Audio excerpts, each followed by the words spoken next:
Clip میں آپ قرآن پاک کی سورہ نور کی آیت نمبر 31 کی تلاوت، ترجمہ اور تفسیر قرآن صراط الجنان سماعت فرمائیں گے۔ بسم اللہ الرحمن الرحیم۔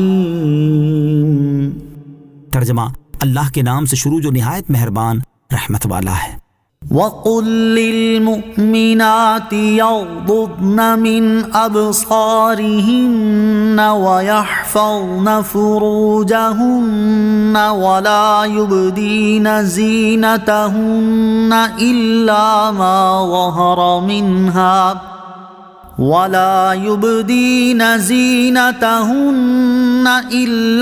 مَا ظَهَرَ مِنْهَا وَلْيَضْرِبْنَ بِخُمُرِهِنَّ عَلَى جُيُوبِهِنَّ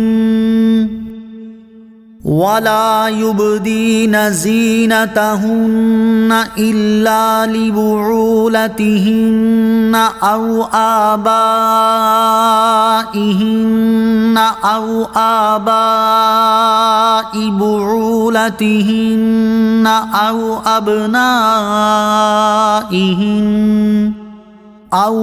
أبنائهن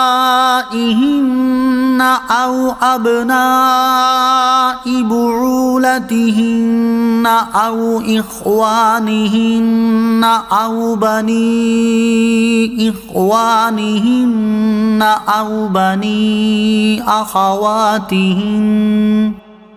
أو بني أخواتهن أو نسائهن أو ما ملكت أيمانهن أو التابعين غير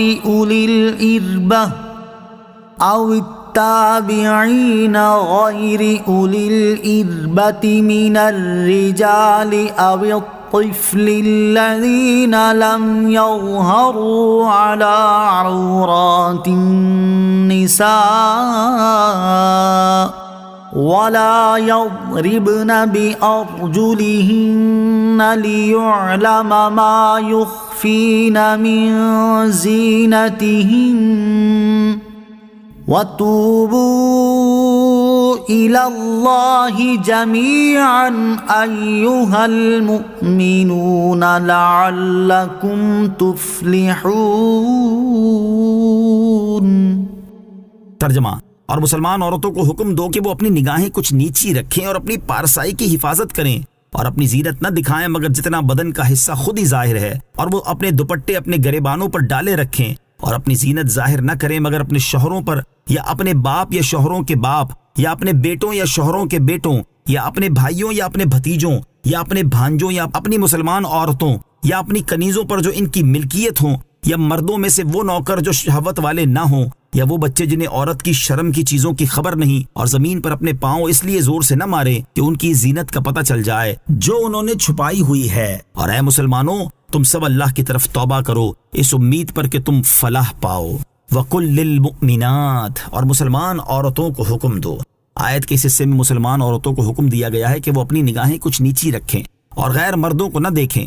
حضرت ام سلمہ رضی اللہ تعالی عنہا فرماتی ہیں کہ میں اور حضرت میمونہ رضی اللہ تعالی عنہا بارگاہ رسالت صلی اللہ تعالی علیہ وسلم میں حاضر تھیں۔ اسی وقت حضرت ابن ام مکتوم رضی اللہ تعالی عنہ حاضر ہوئے۔ حضور اقدس علیہ الصلوۃ والسلام نے ہمیں پردے کا حکم فرمایا تو میں نے عرض کی وہ تو نابینا ہیں، ہمیں دیکھ اور پہچان نہیں سکتے۔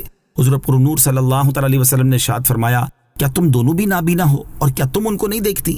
عورت کا اجنبی مرد کو دیکھنے کا شرعی حکم۔ یہاں ایک مسئلہ یاد رہے کہ عورت کا اجنبی مرد کی طرف نظر کرنے کا وہی حکم ہے جو مرد کا مرد کی طرف نظر کرنے کا ہے، اور یہ اس وقت ہے کہ عورت کو یقین کے ساتھ معلوم ہو کہ اس کی طرف نظر کرنے سے شہوت پیدا نہیں ہوگی، اور اگر اس کا شبہ بھی ہو تو ہرگز نظر نہ کرے۔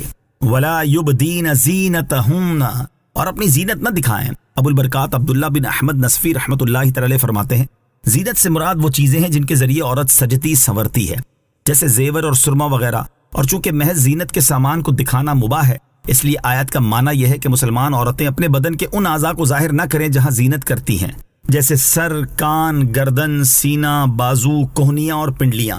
البتہ بدن کے وہ اعضاء جو عام طور پر ظاہر ہوتے ہیں جیسے چہرہ، دونوں ہاتھ اور دونوں پاؤں، انہیں چھپانے میں چونکہ مشقت واضح ہے اس لیے ان اعضاء کو ظاہر کرنے میں حرج نہیں، لیکن فی زمانہ چہرہ بھی چھپایا جائے گا جیسا کہ اوپر گزر چکا ہے۔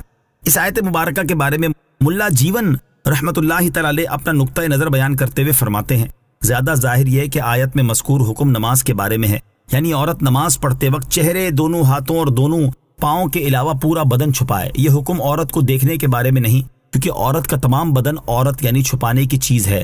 شوہر اور محرم کے سوا کسی اور کے لیے اس کی کسی حصے کو بھی بے ضرورت دیکھنا جائز نہیں، اور علاج وغیرہ کی ضرورت سے بقدر ضرورت جائز ہے۔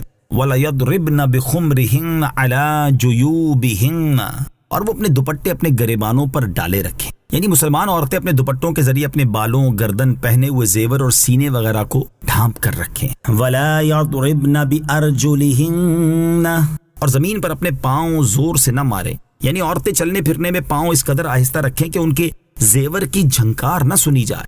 اسی لیے چاہیے کہ عورتیں بجنے والے جھانجھن نہ پہنیں۔ حدیث شریف میں ہے کہ اللہ تعالیٰ اس قوم کی دعا قبول نہیں فرماتا جن کی عورتیں جھانجھن پہنتی ہیں۔ اسے سمجھ لینا چاہیے کہ جب زیور کی آواز دعا قبول نہ ہونے کا سبب ہے، تو خاص عورت کی آواز اور اس کی بے پردگی کیسی اللہ تعالیٰ کے غضب کو لازم کرنے والی ہوگی۔ پردے کی طرف سے بے پرواہی تباہی کا سبب ہے۔ اللہ